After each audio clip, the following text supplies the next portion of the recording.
सोनू। जी पापा। चल भाई, बहुत तेज धूप हो रही है, अब घर चलते हैं। अब नहीं हो रहा। मैंने आपसे कहा था कि आप रहने दो पापा, मैं कर लूंगा अकेले। हाँ हाँ, कहा तो था, पर तुझे अकेला कैसे करने दूं? इतना बड़ा खेत है, तैयार करने में समय तो लगेगा ना। हाँ वही तो मैं भी कह रहा हूँ पापा, आप घर जाओ, मैं करता हूँ। नहीं तू भी साथ चल, रोटी वोटी खा लेते हैं, फिर शाम को आएंगे। पर पापा तब तक तो अंधेरा हो जाएगा। आप चलो ना, मैं आता हूँ। अरे जिद मत कर, चल मेरे साथ, आज की छुट्टी मान ले। अरे पापा, किसान की छुट्टी कभी नहीं होती। अरे मैंने कह दिया ना, अब तो हो गई आज छुट्टी, अब चल मेरे साथ। ये कहानी इन्हीं के छोटे से परिवार की है। किशन अपनी पत्नी गंगा, बेटे सोनू और बेटी मोना के साथ एक गांव में रहता था। गांव की आबादी ज्यादा नहीं थी, तो सभी के घर काफी दूर दूर बने हुए थे। खुद किशन का छोटा सा घर भी उसके बड़े से खेत के बीचों बीच बना हुआ था। फिर घर पहुंचकर आ गए दोनों, चलो आ जाओ, मैं खाना लगाती हूँ। वैसे खेत का काम पूरा हो गया। कहाँ माँ? पापा कहने लगे कि आज छुट्टी है, तो मुझे भी अपने साथ छुट्टी मनाने ले आए। छुट्टी? मतलब? अरे गंगा, बाहर निकल कर देखो, कितनी तेज धूप है। में से कोई बीमार पड़ गया तो और मुसीबत। अच्छा मोना कहाँ गई? वो कुएं से पानी लेने गई है। पिताजी कितनी बार कहा है आपसे, एक नल लगवा लो ना। पहले माँ और अब बेचारी मोना कितनी दूर से पानी भर कर लाती है हमारे लिए। तो क्या हो गया बेटा, तुम दोनों भी तो कितनी मेहनत करते हो हमारे लिए। हाँ माँ, पर नल तो होना ही चाहिए ना। ठीक कह रहा है तू। अच्छा चल, इस बार की फसल बिक जाने दे, अब की बार सबसे पहले नल खुदवाऊंगा। किशन से वादा लेकर सोनू के चेहरे पर संतोष था और वो खाना खाने लगा। तभी खाना खाते हुए, अच्छा मैं क्या कह रही थी सोनू के बापू, हाँ बोलो ना गंगा। इसकी शादी वादी करनी है कि नहीं?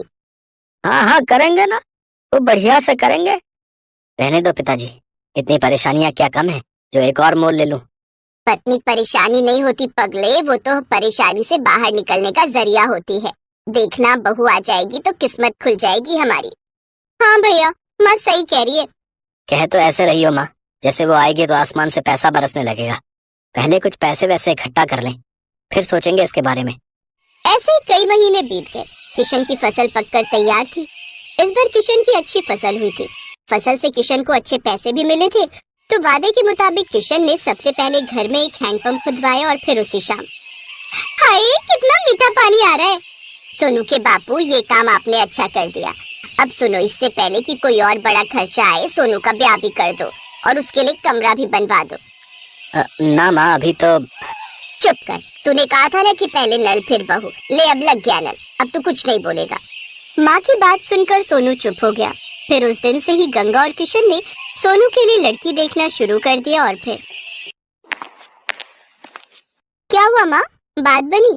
हाँ बन गई भाई, मुझे तो लड़की बहुत अच्छी लगी। राधिका नाम है उसका, पढ़ने लिखने में बहुत तेज है। पर क्या माँ? उसके बाबा की तबीयत सही नहीं रहती, माँ है नहीं, लेकिन मुझे तो बहुत अच्छी लगी। देखने में भी बड़ी प्यारी है। हाँ, और मुझे तो बहुत समझदार भी लगी। हम तो हाँ कर आए हैं, अब तो शादी की तैयारी करो भाई। कुछ दिनों के बाद सोनू की शादी राधिका से हो गई। राधिका ने ससुराल आते ही घर का सारा काम संभाल लिया। इस छोटे से परिवार में खुशियां ही खुशियां थी। फिर एक दिन, माँ जी अपना गांव तो बहुत छोटा है, यहाँ तो कुछ ही घर दिखते हैं। हाँ बेटा, शुरू से ऐसा ही है ये गांव। राम राम सबसे है, लेकिन किसी से कोई ज्यादा मतलब रखता नहीं है। सब अपनी अपनी खेती करते हैं और खुश रहते हैं। माँ जी, हाईवे कहाँ को जाता है? दिल्ली की तरफ जाता है बिटिया। आप कभी गई हो दिल्ली? हाँ, एक बार तेरे बापू ले गए थे मेरे इलाज के लिए। बहुत चौड़ी सड़क है भाई, बस वाले ने सर भगा दी बस। इसका मतलब दिल्ली ज्यादा दूर नहीं है यहाँ से। हाँ, पर तू क्यों पूछ रही है? नहीं नहीं, कुछ नहीं, बस ऐसे ही। गंगा समझ नहीं पा रही थी कि राधिका के मन में क्या खिचड़ी पक रही थी। ऐसे वक्त बीतता गया। फिर एक दिन किशन और सोनू सिर पकड़े बैठे थे, तभी राधिका चाय लेकर आई। क्या हुआ पापा, कोई परेशानी है क्या? हाँ बेटे, इस बार बड़ी विपत्ति आन पड़ी है। अब की बार बारिश बहुत कम हुई है, सारी फसल सूखने लगी है। बेचारा सोनू नल से बाल्टी भर भर कर फसल सींच रहा है, ताकि हमारे परिवार के लायक तो कम से कम अनाज निकल ही आए। पर पिछले साल तो खूब बारिश हुई थी। हाँ राधिका, तब इतनी बारिश हुई थी कि आधी फसल गल गई थी। खेती किसानी की यही समस्या है, बारिश कम हो तो दिक्कत और ज्यादा हो जाए तो दिक्कत। भगवान जाने क्या होगा आगे। मोना की शादी भी तो करनी है और जब पैसे ही नहीं जुड़ेंगे तो फिर कैसे होगा सब। भरोसा रखो गंगा, सब ठीक हो जाएगा। अपने परिवार को परेशान देख राधिका भी दुखी हो गई। वो अब अपने परिवार की मदद करने के बारे में सोचने लगी और फिर, पापा एक बात कहनी थी आपसे। हाँ बेटा बोलना, क्या बात है? मोना की शादी के लिए कितने पैसे चाहिए आपको? क्यों ऐसे क्यों पूछ रही है बेटी? बताइए ना पहले। कम से कम 5 लाख तो होने ही चाहिए। 3 के आसपास तो जमा है बैंक में, लेकिन 2 लाख का इंतजाम कैसे होगा पता नहीं। मेरे पास एक उपाय है, अगर आप लोगों को ठीक लगे तो। हाँ हाँ बोलो ना राधिका। देखिए, आजकल ना ये शहर वालों को फार्म हाउस वेडिंग और फार्म हाउस पार्टी का बड़ा चस्का है। हमारा खेत हाईवे से लगा हुआ है, दिल्ली भी दूर नहीं है, तो बस हमें हाईवे से खेत तक का रास्ता ठीक करना है, लकड़ी से खेत की बाउंड्री करनी है और कुछ चारपाइयां और सजावट का काम करना है और एक अच्छा सा नाम सोचकर एक बोर्ड लगाना है। बेटा मुझे तेरी बात कुछ कुछ समझ में आ रही है, इस सब के लिए पैसे कहाँ से आएंगे?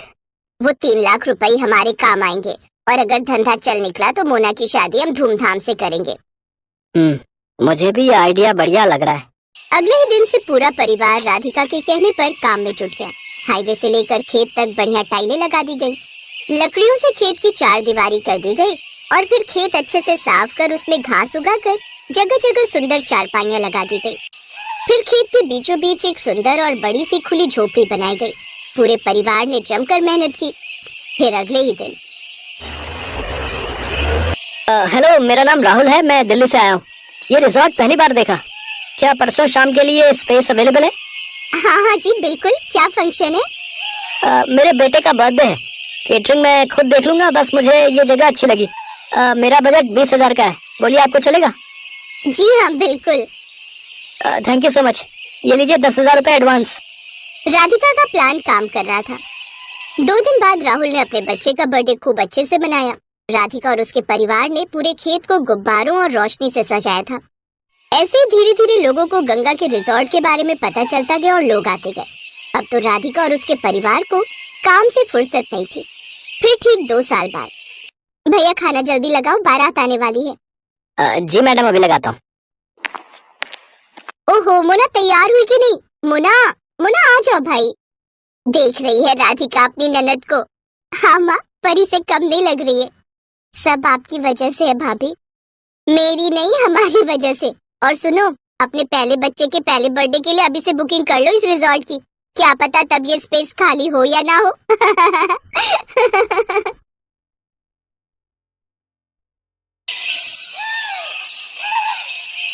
विदाई के वक्त सिमरन अपने पिता से लिपट कर खूब रोती है।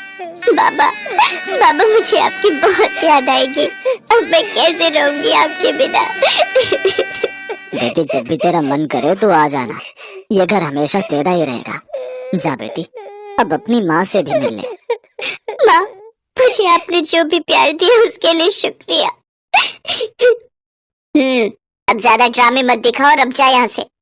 ये कहकर रमोला उसे धक्का देते हैं कि तभी उसका पति नैतिक उसे संभाल लेता है। क्या हुआ, तुम गिर कैसे गई? वो लहंगा पैर में अटक गया था, बस इसी वजह से। फिर सिमरन अपने मन में सोचती है, अच्छा हुआ माँ को धक्का देते हुए किसी ने नहीं देखा।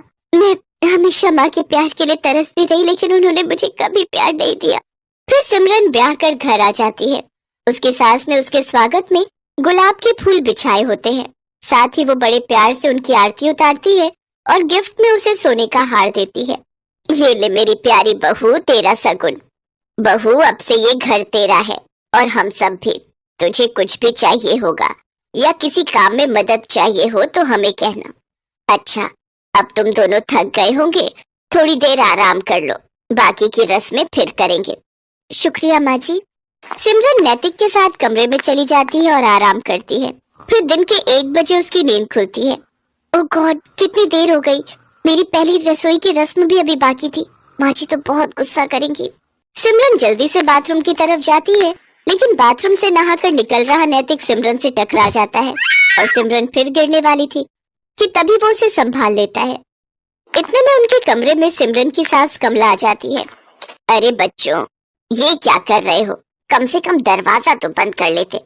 माँ ऐसा कुछ नहीं है, वो तो बस हम टकरा गए थे। कोई नहीं बच्चों, अभी तो तुम्हारे दिन है खेलने कूदने के। चलो अच्छा, अब तुम दोनों फ्रेश होकर नीचे आ जाओ, खाना लग गया है टेबल पर। माँ जी मुझे माफ कर दीजिए, मेरी आंखें नहीं खुली। कोई बात नहीं बेटी, मैं समझती हूँ, शादी की थकान होगी अभी शरीर में। अपनी सास की बात सुनकर सिमरन सोचती है, माँ जी ने तो मुझे बिल्कुल भी नहीं डांटा, लेकिन जब मैं अपने घर पर एक बार लेट उठी तो माँ ने क्या हाल कर दिया था मेरा। हे भगवान, सुबह के 9 बज गए और ये अभी तक सोई पड़ी है। इतने बजे तक सोती रहेगी? अरे घर के काम धाम नहीं करने क्या? तेरे पापा का टिफिन और घर की साफ सफाई कौन करेगा? चल अब उठ। माँ मेरी तबीयत ठीक नहीं है और बुखार सा भी लग रहा है। तू ऐसे नहीं मानेगी। रमोला बस भी करो, आखिर तुम कितना कठोर बनोगी मेरी बेटी के साथ। मैं जानता हूँ कि तुमने उसे जन्म नहीं दिया, लेकिन कभी तो उस पर झूठी ममता दिखा दिया करो। आप चुप रहिए जी, मैं जो कर रही हूँ इसकी भलाई के लिए कर रही हूँ। कल को ये ससुराल जाएगी, वहाँ बीमार होगी तो क्या वो इसका बहाना सुनेंगे? नहीं ना, अभी से इसे तैयार कर रही हूँ। ठीक है, लेकिन उस बेचारी के साथ जरा ठीक से पेश आया करो, आखिरकार वो हमारी इकलौती बेटी है। तभी नैतिक सिमरन से कहता है, सिमरन कहाँ खो गई? चलो तैयार हो जाओ। हाँ हाँ। कुछ देर बाद सिमरन तैयार होकर नीचे आ जाती है, जहाँ उसकी सास उसकी नजर उतारती है। आ थु थु थु थु, मेरी बहू को किसी की नजर ना लगे। आ मेरी प्यारी बहू, अब खाना खा ले। वो सब मिलकर खाना खाते हैं। फिर सिमरन प्लेट उठाने लगती है तो उसके हाथ से एक प्लेट नीचे गिर जाती है और टूट जाती है। माँ जी मुझे माफ कर दीजिए, वो मैं कोई बात नहीं बहू। अरे क्या हुआ बहू, तू इतना घबरा क्यों रही है? कुछ भी तो नहीं हुआ, बर्तन है, टूट गया तो क्या दूसरा आ जाएगा। नहीं नहीं माँ जी, वो मैं सचमुच, मुझे माफ कर दीजिए। मैं बहुत गड़बड़ करती हूँ, मुझे मत जलाइए, मत मारिए। करम चली, तूने ये नया कप तोड़ दिया, मेरा नुकसान कर दिया। अब देख मैं क्या करती हूँ। रमोला चूल्हे में से गरम लकड़ी निकाल कर सिमरन के हाथ पर लगा देती है। सिमरन जोर जोर से चिल्लाती है, मत जलाइए मुझे, मत जलाइए। नैतिक जल्दी से सिमरन को गले से लगा लेता है। क्या हुआ? कौन जला रहा है तुम्हें?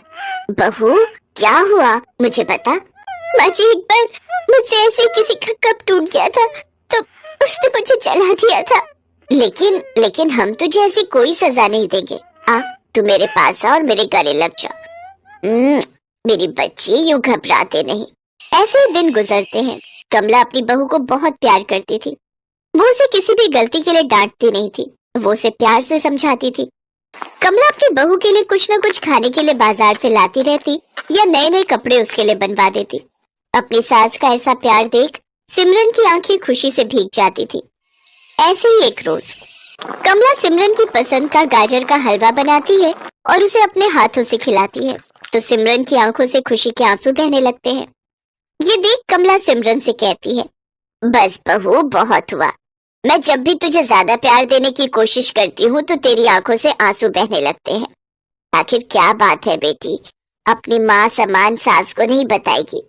माँ जी आप तो बहुत अच्छी हो और मुझे बहुत प्यार करती हो, लेकिन तभी दरवाजे पर दूध वाला आता है। सिमरन को देखकर उसकी नजर उस पर फिसल जाती है और वो उसका हाथ पकड़ लेता है। छोड़ो छोड़ो मुझे, छोड़ो। एकदम मलाई की तरह मखमली हो तुम तो। तभी कमला भी वहाँ आ जाती है और उसे देखकर दूध वाला कहता है, माँ जी देखो ना, आपकी बहू मेरा हाथ पकड़ रही है। कमला जोरदार थप्पड़ उस दूध वाले को मारती है। नास बेटे, तू मेरी बहू पर इल्जाम लगाएगा, उसे छेड़ेगा, ये ले। कमला उसे मारकर वहाँ से भगा देती है। अपने ऊपर अपनी सास का भरोसा देखकर सिमरन रो पड़ती है और अपनी सास के गले लग जाती है। आप बहुत अच्छी हो माँ जी, आपने मुझ पर भरोसा किया, नहीं तो माँ तो। क्या माँ बहू, आप पूछ रही थी ना कि आपका ज्यादा प्यार पाकर मेरी आंखें नम क्यों हो जाती है?